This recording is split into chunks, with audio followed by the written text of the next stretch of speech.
So you see this article, it's out of Forbes. There's multiple articles that have surfaced recently. Black people are not allowed. Reports of discrimination after the Chinese city orders mandatory quarantine for African residents. And so multiple videos have surfaced of the racism and the discrimination that Africans face during this COVID or this coronavirus pandemic. So Alexandra Sternlich out of the Forbes staff business top line after 5 Nigerians had tested positive for COVID-19 in Gansu. And so I want to say before I start this article that I may mispronounce the names because they're in it's a different dialect. So excuse me for that. I didn't do so. So you might see some photos too that may show some graphic things. So excusing for that as well. So if you're sensitive about some of the photos you might see. So the government ordered, it says, after 5 Nigerians tested positive for COVID-19 in Gansu, China, the government ordered all residents of African descent to quarantine for 14 days, a move that led to businesses and landlords to issue evictions and bans that many in the African community said were based on discrimination. And so you may see some of the pictures. I saw some pictures surface where Africans were actually sitting on the side of the roads, or they were laying on the side of the roads rather, with no place to go. So a woman shops off Little North Road, part of the ethnically diverse quarter of Ganzo, known as that as it's known as. And so you just see a mild photo here, but some of the photos that I've seen in recent weeks were not that plain. They were very graphic. It showed African people laying on the side of the road with no place to sleep. So the city of Gansu, which has just 463 cases of COVID-19, said that it had tallied 111 imported cases, so leading to fears of a second wave outbreak, according to the South China Morning Post. Officials said that 10 cases were linked to the business district known as Little Africa, including 5 cases that linked to a single restaurant. So following the outbreak, Gansu officials announced that all residents of African descent, about 4,500 people, must quarantine for 14 days, regardless of their previous circumstances or how long they had been in Gansu, reports have said. So the South China Morning Post adding that African residents' homes will be monitored with tracking devices that will alert officials if they open the door. And so that's how it was. They were monitored with tracking devices. So the ban led to reports of African residents being evicted and banned from businesses. People have taken to social media to document evicted African residents sleeping on the streets and interacting with police, and the Nigerian diplomat delivering food to the now homeless compatriots, causing foreign ministries of Uganda, Kenya, and Ghana and Nigeria to speak out in protest against the discrimination, of course. So African diplomats reportedly sent a letter to China's foreign minister Wang Yi saying that the group of African ambassadors in Beijing immediately demands the cessation of forceful testing, quarantine, and other inhumane treatments meted out to Africans. And so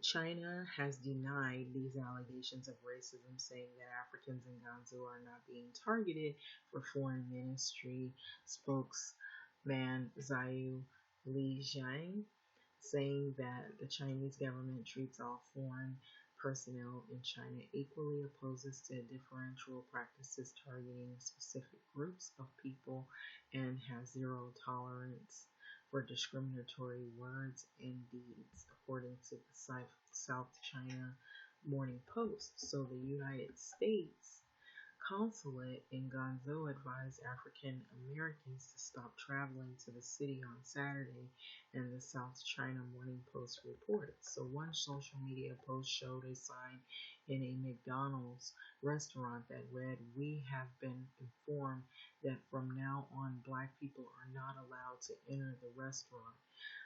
McDonald's has since told Forbes that once it learned of the sign, it immediately removed the communication and temporarily closed the restaurant as it was not represented or representing of the inclusive values. And so again, this is Black Lividity China at Black Lividity CN. Again, for those who still doubt that Black people, and particularly hashtag Africans in China, are being targeted, and we feel it is our duty to share this. A sign at the McDonald's restaurant seems to make this perfectly clear. And so I'm going to pan down so that you can see the sign. Notice we've been informed. And I don't know if this is going to play, so some videos play and some don't. And so I just wanted to forewarn you that some of these videos play and some of them don't. And so I just clicked on something, so I don't know. Sometimes I get some interference, so I want to apologize for that. But I'm going to click on this. I don't know if it plays or not. It doesn't. So I'm going to read what I do see. We've been informed that from now on, Black people are not allowed to enter the restaurant. And so it may say the media cannot be played, or it may have an interference. And so I'm going to try to see if I can get it to play. But what I've seen is I've seen things that I've seen here in the States outside of these places. I've seen photos of Black people that are sleeping on the side of the roads because they've been evicted out of their apartments. And these seem to be workers and people who live in the country, or they're there to do some type of work. And so that's what I have been seeing.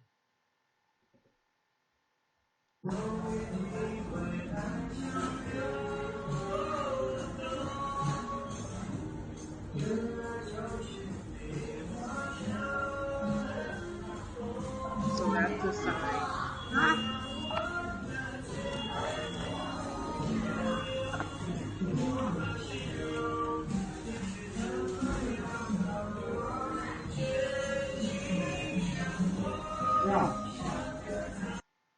Okay, so you can see somebody that works there was trying to conceal the sign or take it down because they didn't want them to show you on social media. But I seen enough when it said that Black people weren't allowed, so I don't know if you saw that. So it says race-based tensions have risen in tandem with coronavirus. So in the U.S., there has been a notable increase in hostility towards Asian Americans in online communities, vandalistic acts, and dining decisions. And so the President Trump's own rhetoric, as he has called COVID-19 the Chinese virus, Italy, the UK, France, and others have also anecdotally seen a rise in xenophobia, okay, and so anti-Chinese sentiment, okay. So that's what I noticed, that I had saw some videos surfacing about people that were discriminating Asian Americans here in the States, and then also some of the rhetoric and some of the things that were said on media or on television. And I felt like the reason why some of those things were happening is because, for one, where it originated in Wuhan in the wet markets, and the fact that there were dividing decisions, or decisions that weren't being made well between the Chinese president. Possibly there was a breakdown of communication between the Chinese president and President Trump. Words of maybe disagreement. And so it seems like when President Trump disagrees with something or something doesn't go in the way he plans it, that there's a lot of frustration, and then he'll come bluntly out and just say what flies out of his mouth. And so that's what it seems as though, but it seems there's a lot of frustration. And so it's a lot of not only race based tension, but there's some more deeper tensions here that have to do with the numbers of whether we're getting the true numbers of the people that succumbed to this virus died in China. I heard that was coming out, that China was not really giving the real numbers and really what's going on over there. Also heard that some people are being, the ones that had overcome the virus have been reinfected again. And there was this whole talk about immunity.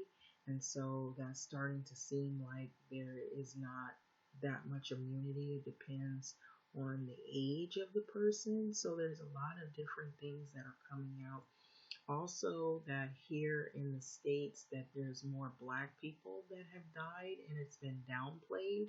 And they show you the numbers of people, but they don't show you the numbers by race. And then when they do show the percentage by race, if it's like a low percentage of black people, it's a higher number. Like if they got 9% of black people as the population, the percentage of the black people that are dying are 27%, meaning that's almost everyone, or everyone is higher susceptible in catching it if they're not dying from it. And so what I do notice before I go on with this article and finish it is that I recently went to a place that wasn't far from here because they set up these testing centers so that you can check to see if you have the antibodies. And you have to have an appointment, you have to have a slip of paper, and you have to fit within the criterion even to get that antibody test. And I was told by a USC volunteer that in order to get the test done, you have to be in fit in that criterion and get an appointment in order to get that test, and that the testing kits were very limited. And there was a shortage on them. And I wasn't surprised because it seems to be there's always a shortage, or there's not enough resources in lower income communities, or communities that have more people of color.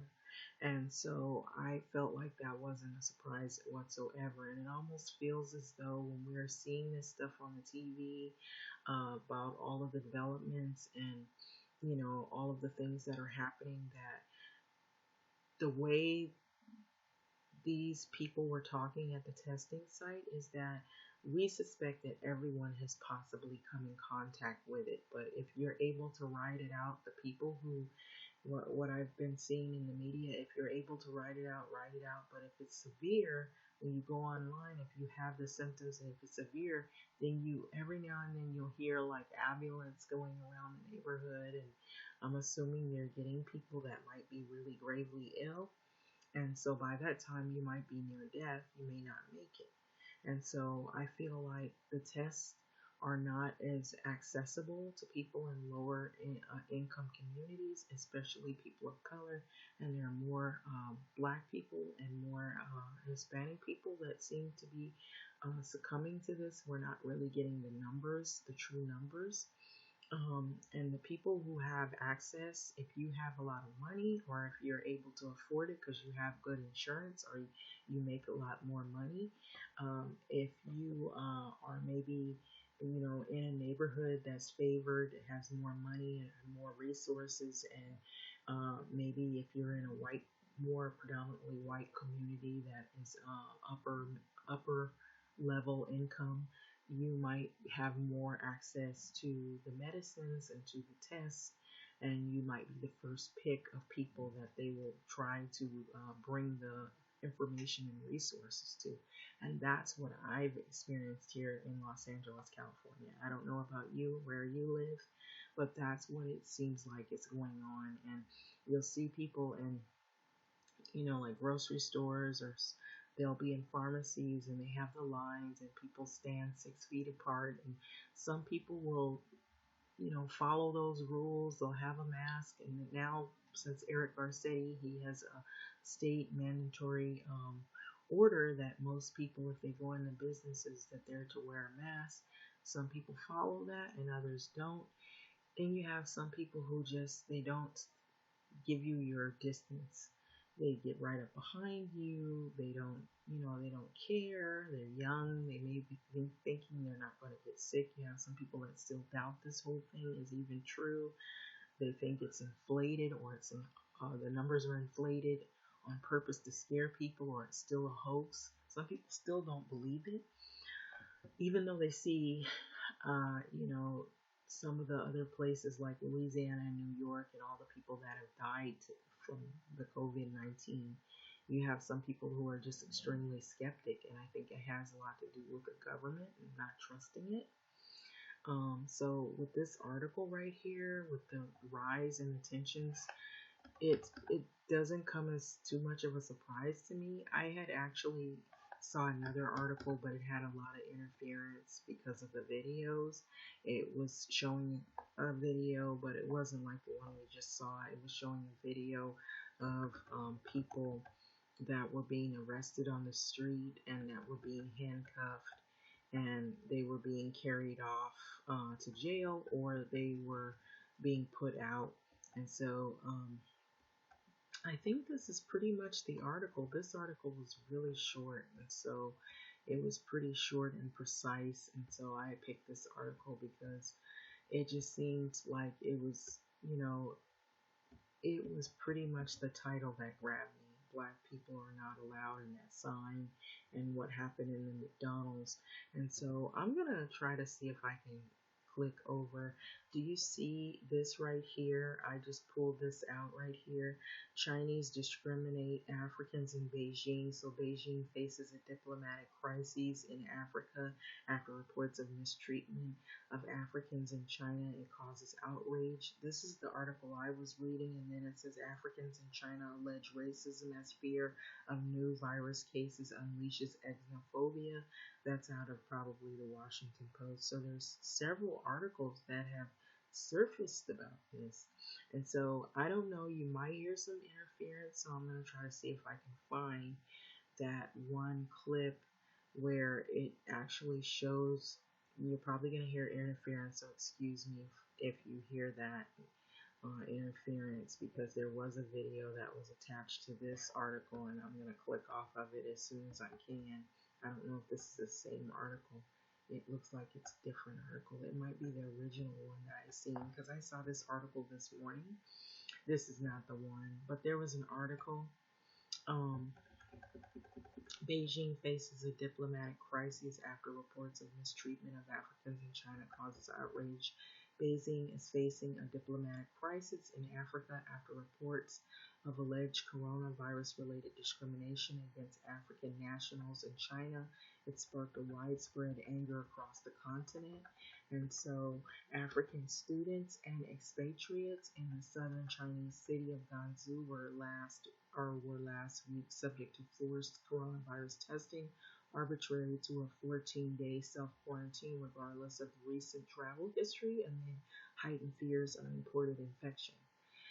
So large numbers of African nationals were also left homeless after being evicted by landlords and rejected by hotels in the city. So having reportedly contained the virus within China, concerns have grown in recent weeks over a so-called second wave that brought into the country by overseas travelers. And so in Africa, however, governments, media outlets, and citizens reacted angrily to the apparent rise in anti-foreigner sentiment as videos of Africans being harassed by police, sleeping on the streets, or being locked in their homes under quarantine circulated online. On Saturday, the front page of Kenya's biggest newspaper led with the headline, "Kenyans in China Rescue Us from Hell," as a member of the country's parliament called for Chinese nationals to leave Kenya immediately. So TV stations in Uganda, South Africa, Nigeria also ran stories on the alleged mistreatment. So the fallout threatens to undermine China's diplomatic efforts in Africa. So in recent years, African nations have become key diplomatic and trade partners to Beijing, with China's trade with Africa worth $208 billion in 2019, according to the official figures from China's General Administration of Customs. So, in a statement released Sunday, Chinese Foreign Ministry spokesman Zhao Linjing denied China had been singling out foreigners. So we are still facing great risk of imported cases and domestic resurgence. So particularly as the pandemic spreads all over the world, imported cases are causing mounting pressure, said Zhao. So all foreigners are treated equally, but we reject the differential treatment and we have zero tolerance for discrimination, he added.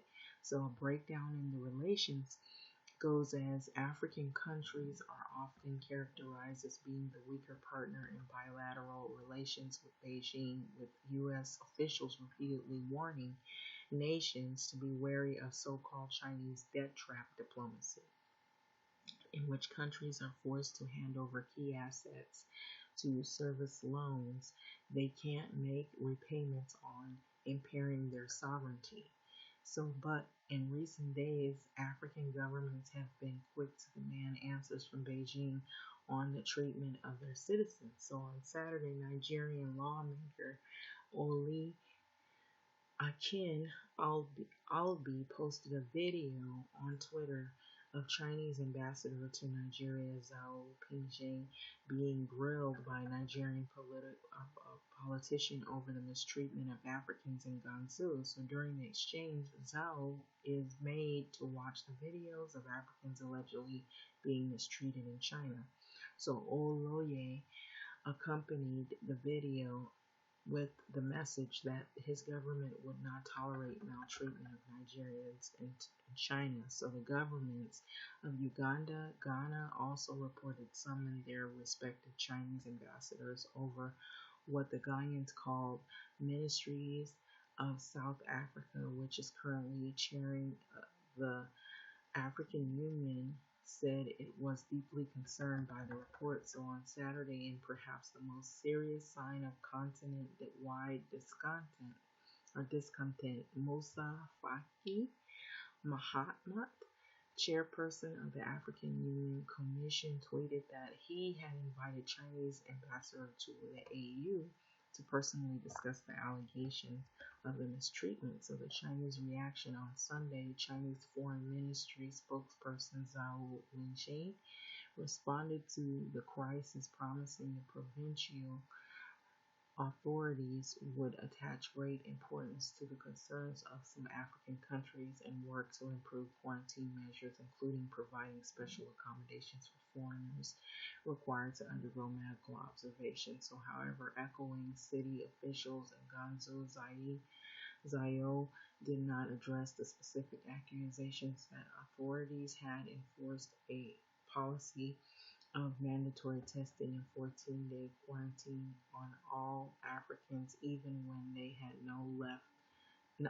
not even left China in recent months and had not been in contact with someone or a patient with COVID-19, and they had just completed already the 14-day isolation. So, or they had certificates that even showed that they were clear of the virus and virus free.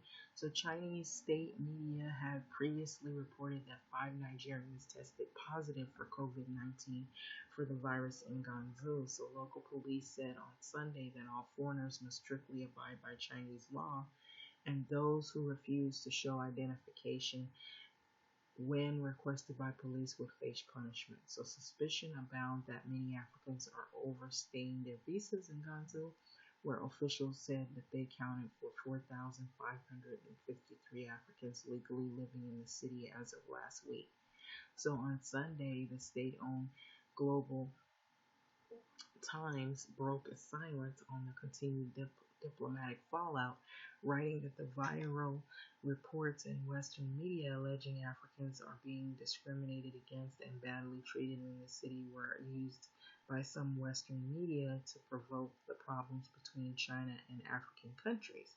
So, in recent years, legions of Chinese diplomats have joined Twitter, a social media platform that's banned in China. So, in Africa, CNN counted at least 25 accounts belonging to the Chinese diplomats or consulates, but those Twitter accounts, which have repeatedly championed China's aid efforts in Africa in recent weeks, have been notably quiet on the issue of African diaspora in Gansu. So after Zio's statement on Sunday, many began to tweet his comments. So Lena Benadalia, assistant professor in politics at the Wake Forest University, specializing in China and African relations, said that the delicate nature of the issue required a coordinated response, as Chinese diplomats would need to prevent the backlash against more than 1 million Chinese currently living in Africa. So they need to hurry up and basically do something about this problem of the discrimination of Africans in their country, because they have 1 million Chinese currently living in Africa. So the de-escalation in that sense is probably a priority, she said. It is a sensitive topic or sensitive thing. People to people relations. By the end of the weekend, most of the displacement of Africans in Gansu, mainly traders and students who make up China's largest African population, have found shelter. This is what they claim. I still think there may be still discrimination going on. I think they just tried to hurry up and clean up things. But it's going to say that in here. I'm hoping it'll say what I heard in another article, that somebody was saying they just wanted them off the streets because the media sees this, or somebody's taking photos of it and sending it to the Western media. According to the people in CNN spoke to in the city, armies of volunteers who had assembled on the WeChat, which is a Chinese messaging app, had rallied to connect Africans to landlords and hotels who would still accept foreigners. Others, they had been rounded up by local authorities and taken on to quarantine at a government-assigned hotel, according to Africans and volunteers who spoke to the CNN. The authorities just want them off the streets. Okay, so this is what someone had really told the truth of what they were doing. They weren't really about helping them. They just wanted them off the streets, said one of the volunteers, who had asked not to be named for fear of government reprisal. So Shen Zui, a non-resident fellow at the Institute of African Studies at Shenzhen Normal University, said that people-to-people relations were a linchpin of China's relationship with Africa, and so that it needed to be protected. And so Shen also called on the Chinese officials to improve communication with the African diaspora in Ganzhou, suggesting that signs in English and local languages to help explain decisions in policing. I think there are two sides to every story, he said. So Hannah Ryder, the British Kenyan, who used to work for the United Nations in China and is now the CEO of a Kenyan-owned company in Beijing, said that the types of incidences can have a massive impact on people, or how people in Africa view China. And so if they are not handled properly, they can result in a far larger consequence than people sleeping on the street. And they can have repercussions on international relations, trade, and even diplomacy, said Ryder. So as China has been the first to deal with the recovery of COVID-19, the world can learn a lot from China's experience, she said. I hope that when it comes to the virus-related xenophobia, China can show leadership on the best way to tackle it and be examples for the world that they can follow. That it can follow them. And so these are the things that I have been seeing. So what I've known is that it's hard to get tested. And even here in California and Los Angeles, it's hard to get tested. A lot of talk here, which is a deeper discrimination, is that the numbers of Black people that are dying of COVID-19 are not really being told, and that they're slowly being now shown to us, like say like if the population, for example, I'm giving an example, if there's 9% of black people in the population, but there's 27% of them that are infected with the virus, or 27% of them die of the virus, it's showing that there's higher numbers of black people that are dying than what they were revealing earlier. And then you got like maybe 27 or 80% of the population is white, but you have maybe only 10% of that is infected, and maybe 2% die, you know. But we're made to believe it's vice versa, that is more white people dying than there is black people. The numbers are inflated in terms of people that aren't of color, supposedly. And so there's a lot of conflicting information out there. And so, but what has been said is that there's a lot of neighborhoods that are low income, where people probably have had to deal with low wages. They've had to deal with a lot of high stress, a lot of discrimination, just like systemically and historically. And so it takes a toll on you. And then genetically, your health is sort of like, from all of that, your health is not the greatest. And so you don't have a lot of great food choices that are inexpensive, and usually the better food choices are more expensive, and they're in neighborhoods where people have higher incomes and they have less, experiences that people of color do, in terms of being heavily policed, being shot, or being discriminated against based on, what skin color you are, or maybe where you come from. And so you don't have access to maybe the health care, or you don't have access to the good food so that you can stay healthy, or you don't have the resources, or you're charged more in than a third in your income, and so therefore you don't have a lot of resources to pay a doctor bill, so you might avoid going to the doctor.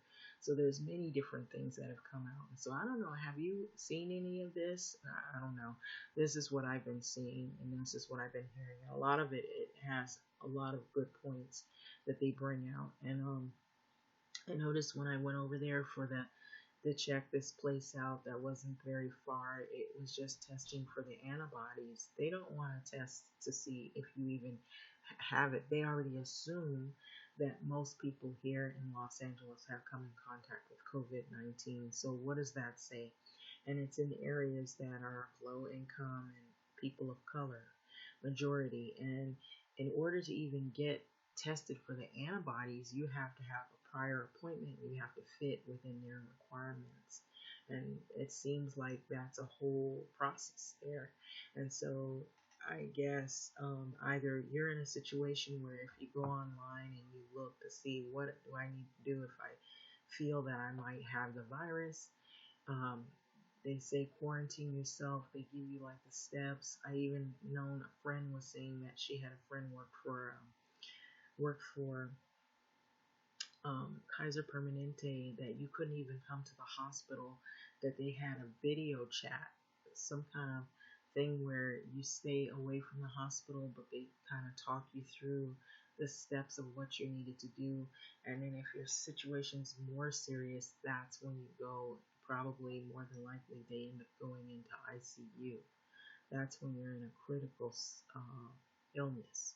And so I'm taking it as though when you get to that point, you could possibly die. And so it seems like these neighborhoods that are lower income earners, or people don't make that much money, that is like, they have the stores where they have the line behind the checker, when you go and check your groceries out, or when you go in, you're shopping or whatever, to do your social distancing, stay 6 feet apart, and and wear a mask. And now, because of Eric Garcetti, he's stressing that you wear these masks. And so some people follow the rules, and I might have already repeated this earlier. Some people don't, and it seems as though I've even seen where some people have their kids, no gloves, no mask, no protection, allowing their kids to play outside because they're bored to death because they've been in the house and they don't have any parks and beaches open. And some of that seems like it's very troublesome, because if people are afraid of getting sick, what about children contracting it and bringing it into the house or around people who may not have a healthy immune system? So that poses another problem. And then possibly if the kids have it, they could, if they reopen everything like they claim they might be reopening things up in May, or late this month, maybe. If kids are going back to school, what if they actually carry the virus and they give it and pass it to their instructors, the teachers? The teachers are older, they get sick, you know. They have families, they go home to their families. What happens with that? And so there's a lot of these neighborhoods that are in low income neighborhoods that actually service low income parents. And so those kids, if they're out there playing and they're exposed to this, they're bringing that back into the schools. They're bringing it back into their house, first off. Then they're bringing it back to the schools. So like they say, they have people that don't show symptoms. They're asymptomatic, and they could be super spreaders. So it doesn't seem like this thing is just going to go away. And article I read previous to this article was saying that we could have 18 months of this, where it's a rolling lockdown, where one minute they open things up and the next minute they lock things back down again because they have hot spots of people that have outbreaks. And so it almost seems like they're waiting to see who's got it and who doesn't have it and who's spreading it. What neighborhood or community is going to succumb to this? Is it going to be LA is going to be another New York, is what I've been hearing. And there has been a large number of people in LA County that have been contracting it, and then a lot of them that have ended up in the hospital with it. And so that's what I've seen, that's what I've heard. I don't know what you've heard in your neighborhood, in your community. You know, even if you don't live here in California, you might have a similar situation or something slightly different.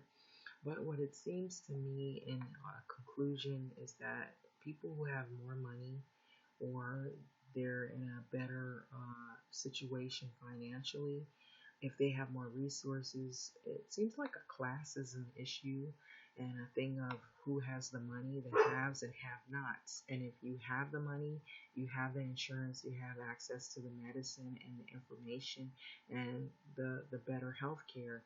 And those that don't, if you don't have access to it, then you're sort of at the mercy of whatever comes your way, if it comes in time, or worse, if they're just coming to pick you up and that's it, you know, and then that's the last day you're around. So it just seems really a daunting future with this thing lingering. But what do you think about all of this discrimination? Because I was seeing all these videos about how people were discriminating Chinese people, and now we're seeing this here in the Chinese countries where Africans are made to sleep on the streets. And so with that being said, I'm going to switch over, okay? I'm not going to totally turn this off just yet, but I'm going to switch over real quick.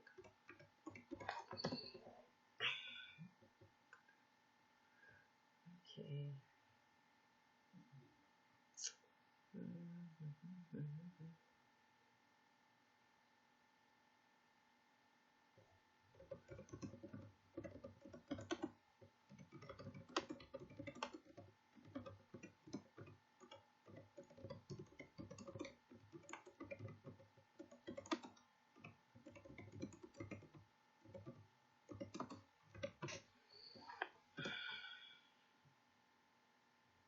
Okay, so that you know that I'm not just making these things up, but this is the videos that have been surfacing on YouTube, and there's probably multiple of other videos that have surfaced. And so these are commercials in the beginning.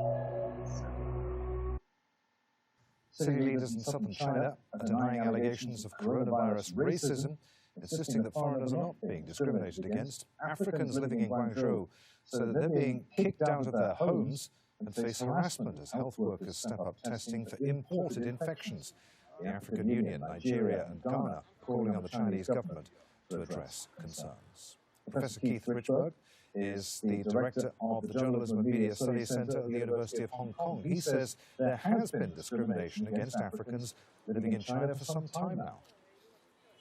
Ever since Xi Jinping announced that the virus was essentially contained in China and that they could start reopening businesses and reopening factories, the numbers have been going up, but they've been blaming all of those new numbers, those new cases, and the new deaths in China on what they call imported cases, meaning that they've contained it in China, but people coming back into the country are bringing it along. It smacks a bit of xenophobia to me, because number one, most of these so-called imported cases are Chinese nationals who left the Chinese New Year and are just now returning, or returning from schools abroad, etc. So these aren't foreigners, these are Chinese who are bringing in the virus. And secondly, they've been given really no statistics to prove that the real numbers of people coming in with the virus are actually foreigners at all. But, that's kind of the narrative or the storyline that they'd like to say, is that all of these new cases are all from foreigners. They even restricted foreign diplomats from coming back into Beijing, for example. China has always had this kind of complex relationship with Africa, whereas officially, they see the African countries as brothers. Lately, China has put a lot of development money into Africa. They built the African Union headquarters. They built the railroad from Nairobi to Mombasa. But and as a consequence of these tens of thousands or millions of Chinese living in Africa, you also have a lot of African traders, African students who have gone over to China. And so, officially, on an official level, there's this kind of feeling of fraternity. On the ground level, people to people, the Chinese simply don't like them very much. They're basically kind of, there's a lot of racism. I've been to Guangzhou, I've been to that area that they call Little Africa, or more derogatory, they call it the Chocolate City. The Africans tell me they feel discriminated against by the Chinese. After taking my credit score... Sorry about that.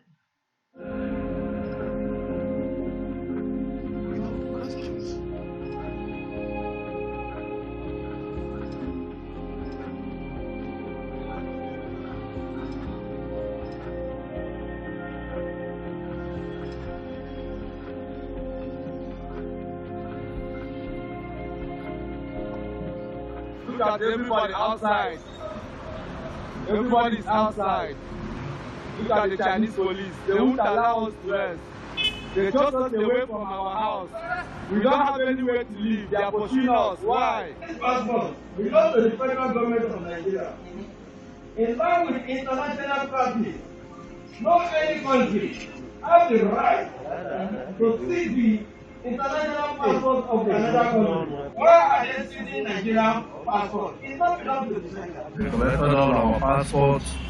Look at them. They collected all our passports. We don't know where they are taking us to. We have been in quarantine for 14 days now. We don't know where they are taking us to. They cannot give us house. They cannot give us hotel. They cannot provide a place we can stay. They are not a criminal. They are not anything. Why are you harassing them?